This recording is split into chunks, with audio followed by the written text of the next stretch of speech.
Hello everyone, welcome to our channel. Last video में हमने देखा था जब इन्वेस्टिगेशन 24 आवर्स में कंप्लीट नहीं हो पाती तो क्या प्रोसीजर फॉलो किया जाता है, वो बताया गया था हमें सेक्शन 187 में।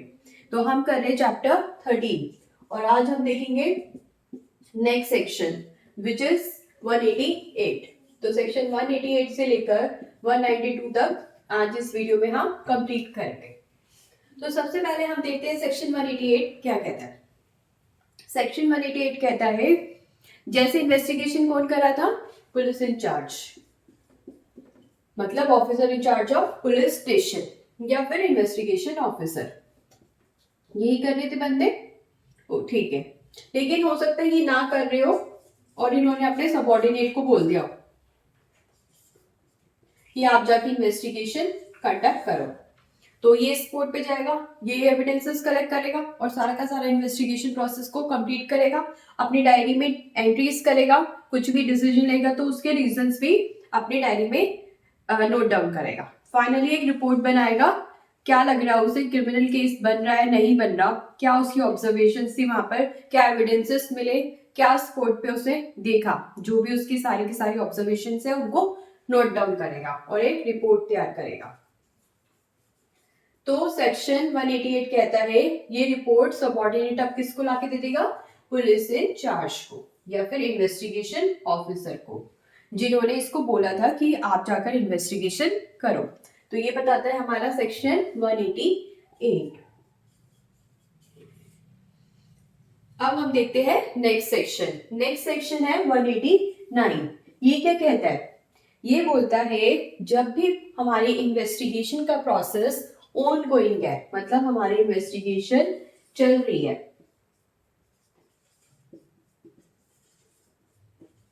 ठीक है, तो क्या होता है, एफआईआर आती है, एफआईआर आने के बाद हमारी इन्वेस्टिगेशन स्टार्ट हो जाती है और उसके बाद हम किसी पर्सन को अरेस्ट कर लेते हैं या फिर डिटेन कर लेते हैं। पुलिस ऑफिसर किसी पर्सन को अरेस्ट या डिटेन कर लेता है जिसपे भी उसको सस्पिशन होता है। तो ऐसे सिचुएशन में जब वो उस पर इन्वेस्टिगेशन कर ली, अब उसे लग रहा है कि मेरे पास कोई भी एविडेंस नहीं है जिससे कि ये लगे कि इस बंदे ने क्राइम किया है, इसके अगेंस्ट कोई भी सॉलिड एविडेंसेस नहीं है, या फिर उसके पास कोई ग्राउंड्स नहीं है ये मानने के लिए कि कुछ क्राइम हुआ है या इस पर्सन ने कोई क्राइम किया है। तो ऐसे सिचुएशन में क्या होना चाहिए, अब ये पर्सन क्या अरेस्ट होके आया है, डिटेंशन में है, तो क्या इसे कस्टडी में रखा जाना चाहिए या रिलीज कर देना चाहिए?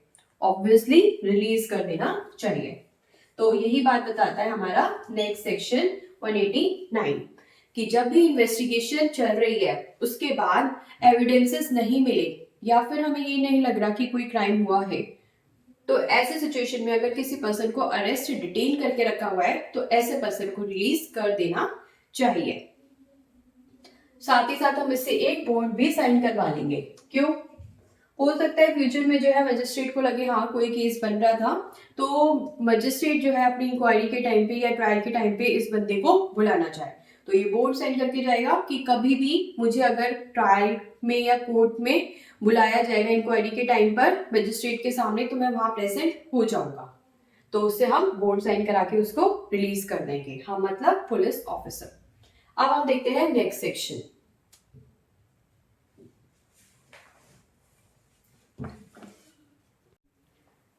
सेक्शन 189 ने बताया हमारे पास एविडेंसेस नहीं थे तो हमने उसको क्या कर दिया, बॉन्ड साइन करा के रिलीज कर दिया। लेकिन अब इन्वेस्टिगेशन करी तो ये पता चला कि एविडेंसेस है और ग्राउंड्स भी है कि कुछ ना कुछ तो क्राइम हुआ है, तो क्या होगा, तो हमारा पुलिस इंचार्ज या फिर इन्वेस्टिगेशन ऑफिसर जिसने भी इन्वेस्टिगेशन की है वो मजिस्ट्रेट के सामने, वो क्या करेगा, मजिस्ट्रेट के सामने किस पर्सन को ले जाएगा, एक्यूज्ड पर्सन को ले जाएगा। और ये मजिस्ट्रेट कौन सा होता है, जिसके पास कॉग्निजेंस लेने की पावर होती है, मतलब आगे जो केस को हैंडल करेगा, जिसके पास केस जो है जाएगा, जिसको केस देखना है, तो वो बंदा या फिर जो आगे कमिट कर सकता है इसके लिए, ट्रायल के लिए इस केस को खुद नहीं कर रहा किसी और मजिस्ट्रेट को दे रहा है, तो मतलब कमिट कर रहा है। तो उस मजिस्ट्रेट के पास पुलिस इंचार्ज या फिर इन्वेस्टिगेशन ऑफिसर इस एक्यूज पर्सन को लेकर जाएंगे। साथ ही साथ कोई वेपन मिले थे इन्हें इन्वेस्टिगेशन में या फिर कोई थिंग मिली थी तो उसे भी लेकर जाएंगे। फाइनली इन्वेस्टिगेशन कंप्लीट हो गई है। पुलिस इंचार्ज जो है मजिस्ट्रेट के सामने एक्यूज पर्सन को प्रोड्यूस करेगा और इन्वेस्टिगेशन के टाइम पर अगर कोई भी वेपन या फिर कोई भी थिंग मिली है तो वो भी मजिस्ट्रेट को दे देगा। अब इन्वेस्टिगेशन के टाइम पे अगर इसे विटनेसेस मिले हैं, विटनेसेस कौन होते हैं? जिसे कुछ फैक्ट्स का और सर्कमस्टांसेस की नॉलेज होती है, जो फैक्ट्स एंड सर्कमस्टांस से एक्वेंटेड होते हैं, या फिर कंप्लेनेंट है, कंप्लेनेंट है तो इनसे क्या करवा लेगा? बॉन्ड एग्जीक्यूट करवा लेगा। किस बात के लिए? कि मजिस्ट्रेट जब आपको किसी भी टाइम कोर्ट में बुलाएंगे तो उस टाइम पर आपको आना पड़ेगा। फिक्स्ड डे और फिक्स टाइम पर आपको कोर्ट में आना पड़ेगा जब मजिस्ट्रेट आपको बुलाएंगे। तो इन्वेस्टिगेशन के टाइम पर कोई भी विटनेस या कोई भी कंप्लेनेंट इस केस से रिलेटेड है तो उसको मजिस्ट्रेट के सामने प्रेजेंट होने के लिए बॉन्ड साइन करवा लिया जाएगा। ठीक है, और वेपन्स और थिंग्स को मजिस्ट्रेट के साथ प्रोड्यूस कर देंगे। साथ ही साथ एक्यूज पर्सन को भी मजिस्ट्रेट के सामने प्रोड्यूस कर देंगे। तो ये सारी बात कहाँ बताई गई है हमें? 190 में। ठीक है, तो इन केस ये पर्सन जो है हमारा एक्यूज पर्सन हमारा कस्टडी में था, मतलब पुलिस के पास था या फिर जुडिशियल कस्टडी में था, तो क्या होगा? तो हम देखेंगे कि ऑफेंस कैसा है, बेलेबल है या फिर नॉन बेलेबल। क्यों देख रहे हैं हम ऐसा? हम इसलिए देख रहे हैं क्योंकि अगर ऑफेंस बेलेबल होगा तो हम उसको बॉन्ड साइन करवाकर बाहर कर देंगे, और नॉन बेलेबल होगा तो हम उसे मजिस्ट्रेट के सामने भेज देंगे। मतलब वो कस्टडी में ही रहेगा और कस्टडी में रहने के बाद मजिस्ट्रेट के सामने जाएगा। लेकिन ऑफेंस जो है वो बेलेबल है तो उससे बॉन्ड साइन करा देंगे, और अगर श्योरिटी वाला है तो श्योरिटी ले लेंगे, सिक्योरिटी वाला है तो सिक्योरिटी ले लेंगे, और सेल्फ वाला है तो खुद ही बॉन्ड साइन करवा कर उसको जाने देंगे। तो अगर बंदा सिक्योरिटी फर्निश कर देता है और श्योरिटी वाला सिचुएशन है तो श्योरिटी दे देता है, तो उस सिचुएशन में क्या होगा? इस पर्सन को हम बेल पर रिलीज कर देंगे, और अगर ऑफेंस नॉन बेलेबल है तो मजिस्ट्रेट के सामने प्रोड्यूस कर देंगे। अब मजिस्ट्रेट जो है केस का कॉग्निजेंस लेंगे, मतलब अब मजिस्ट्रेट भी तो देखेगा कि पुलिस ने क्या इन्वेस्टिगेशन की है, क्या जो है रिजल्ट निकल गया है, क्या एक्चुअल में कोई चार्जेस फ्रेम किए जा सकते हैं कि नहीं किए जा सकते। तो अब मजिस्ट्रेट अपने पार्ट पर काम स्टार्ट करेगा, इंक्वायरी स्टार्ट करेगा। तो उससे पहले ये सारी चीजें होती है। क्या? एक्यूज पर्सन को मजिस्ट्रेट के सामने प्रोड्यूस किया जाता है, कोई वेपन या फिर कोई थिंग मिलती है तो वो भी दी जाती है। कंप्लेनेंट और विटनेसेस के बॉन्ड पर साइन करा लिए जाते हैं, उनसे बॉन्ड एग्जीक्यूट करवा लिया जाता है कि इन फ्यूचर ट्रायल या इंक्वायरी के टाइम पर हमारी जरूरत होगी तो हम प्रोड्यूस हो जाएंगे। अब ये पुलिस इंचार्ज या फिर इन्वेस्टिगेशन ऑफिसर क्या कर रहे हैं? इस तरीके से एक बॉन्ड एग्जीक्यूट करा रहे हैं। अब जो भी पर्सन से वो एग्जीक्यूट करा रहे हैं तो उस पर्सन को वो इसकी कॉपी दे देंगे। विटनेस से बॉन्ड एग्जीक्यूट कराया तो विटनेस को दे दिया, कंप्लेनेंट से कराया तो कंप्लेनेंट को दे दिया, एक्यूज से कराया तो एक्यूज को दे दिया, और एक ओरिजिनल किसको दे देंगे? मजिस्ट्रेट को। किसको? मजिस्ट्रेट को।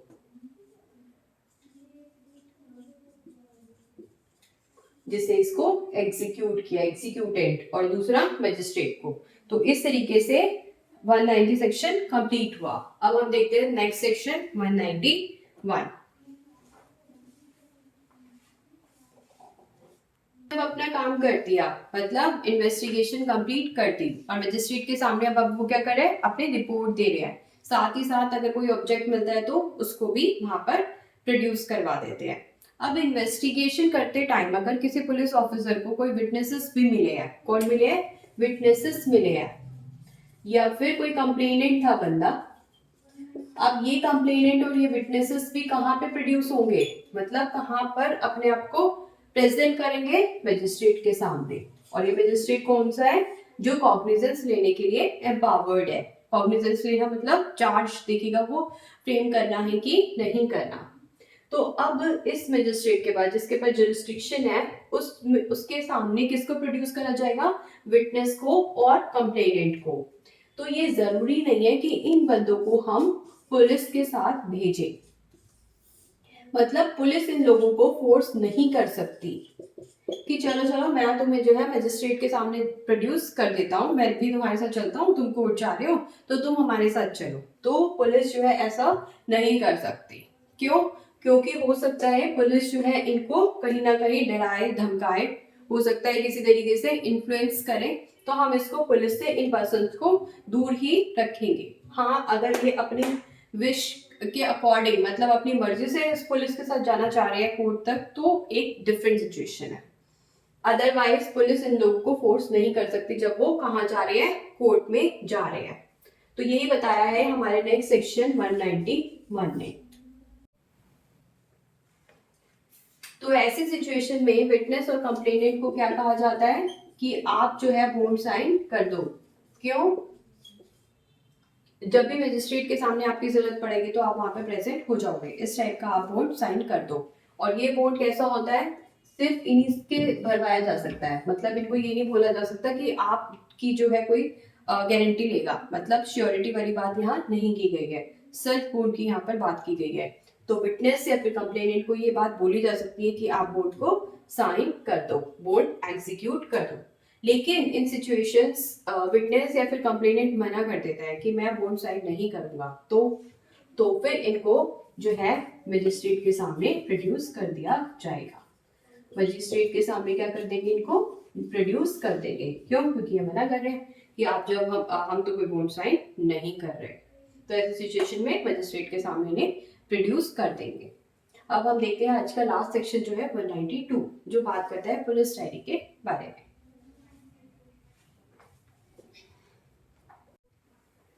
सेक्शन 192,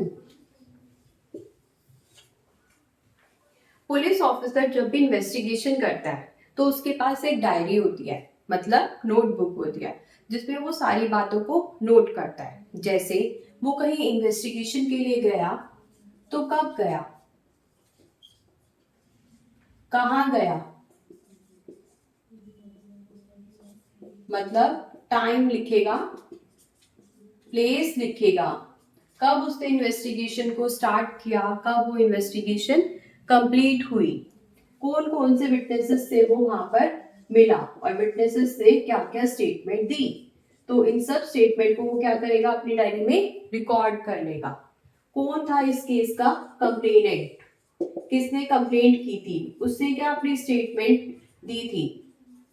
तो इस टाइप की सारी बातें जो है वो लिखेगा।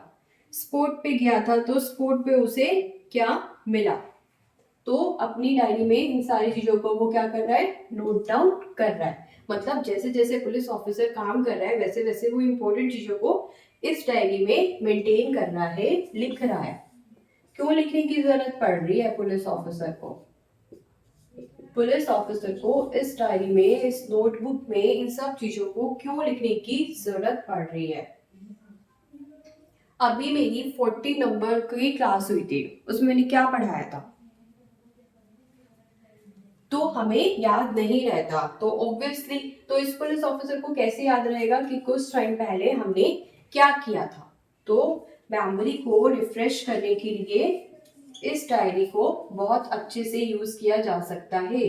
किसके द्वारा? पुलिस ऑफिसर के द्वारा। तो पुलिस ऑफिसर को याद रहेगा कि मैंने इस इन्वेस्टिगेशन में क्या काम किया था। हाँ, मैंने वो इन्वेस्टिगेशन करी थी, मैं वहां गया था और उस बंदे ने ये बात बोली थी। तो सब कुछ डायरी में लिखा हुआ है, पढ़ लेगा तो उसको याद आ जाएगा। तो नोटबुक किस लिए मेंटेन की जाती है? अपनी मेमोरी को रिफ्रेश करने के लिए। सिमिलरली पुलिस डायरी क्यों मेंटेन करता है पुलिस? ताकि अपनी मेमोरी को रिफ्रेश कर सके। अब ये जो है आगे केस कहाँ जाएगा? इंक्वायरी के लिए जाएगा और ट्रायल के लिए जाएगा। तो इस सिचुएशन में पुलिस ऑफिसर से अगर कुछ पूछा जाता है तो वहां अपनी वो डायरी को यूज करके सारी की सारी बातें बता सकता है। साथ ही साथ कोर्ट जो है इस डायरी को यूज कर सकते हैं। हो सकता है पुलिस ऑफिसर ने इसमें लिखा हो कोई बात लेकिन जब वो कोर्ट में जाके कोर्ट के सामने कुछ बात बता रहा है तो वो डिफरेंट आ रही है, तो कोर्ट कहेगा कि तुमने तो डायरी में ऐसा लिखा था, तुमने तो डायरी में लिखा था मैं उस प्लेस पे गया था, अब आप कह रहे हो कि मैं तो उस प्लेस पे गया नहीं था। तो कॉन्ट्राडिक्ट करने के लिए भी इस डायरी का बहुत अच्छे से यूज किया जा सकता है। तो हमने क्या देखा, इंक्वायरी या ट्रायल में मेमोरी रिफ्रेश करने के लिए पुलिस ऑफिसर इस डायरी को यूज कर सकता है। कोर्ट जो है उस पर्सन को कॉन्ट्राडिक्ट करने के लिए इस डायरी को यूज किया जा सकता है।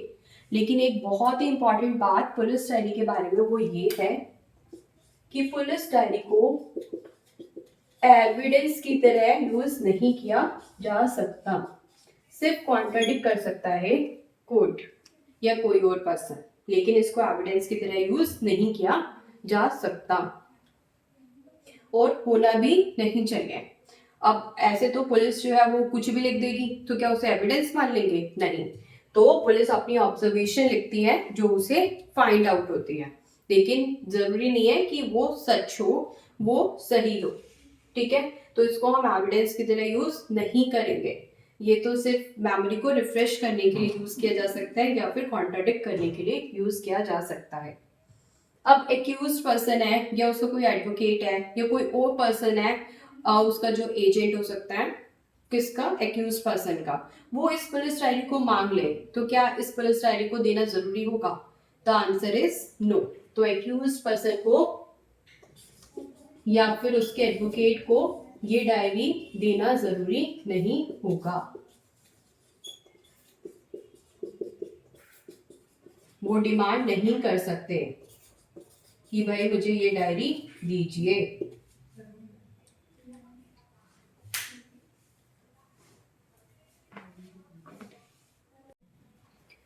तो वो सेक्शन 192 को हम समराइज करें तो क्या कहेंगे हम? पुलिस जो है अपनी पूरी इन्वेस्टिगेशन के दौरान अपनी सारी बातों को रिकॉर्ड करते हैं, अपनी सारी ऑब्जर्वेशन को जो भी इंपॉर्टेंट होती है, सिग्निफिकेंट होती है, उनको रिकॉर्ड करते हैं और उसको हम क्या बोलते हैं? Police diary. पुलिस इसको आने वाले टाइम में अपनी मेमोरी रिफ्रेश करने के लिए यूज कर सकते हैं। साथ ही साथ जो कोर्ट होते हैं वो पुलिस की कोई भी स्टेटमेंट को कॉन्ट्राडिक्ट करने के लिए इस डायरी का यूज कर सकते हैं। ठीक है, ये बात बताई गई है। उसके बाद हमें क्या बताया गया है कि इन्वेस्टिगेशन, उसके बाद हमें क्या बताया गया है कि एक्यूज पर्सन अगर ये डायरी मांगे तो एक्यूज पर्सन को डायरी नहीं मिलेगी, पुलिस की मर्जी है कि वो देना चाहे तो दे, अदरवाइज ना दे। ठीक है, और इसको हम एविडेंस की तरह यूज नहीं कर सकते। तो ये थे सारे इंपॉर्टेंट पॉइंट्स पुलिस डायरी के बारे में जो आने वाले टाइम में भी यूज होंगे। तो नेक्स्ट सेक्शन 193 हम देखेंगे नेक्स्ट वीडियो में। Thank you.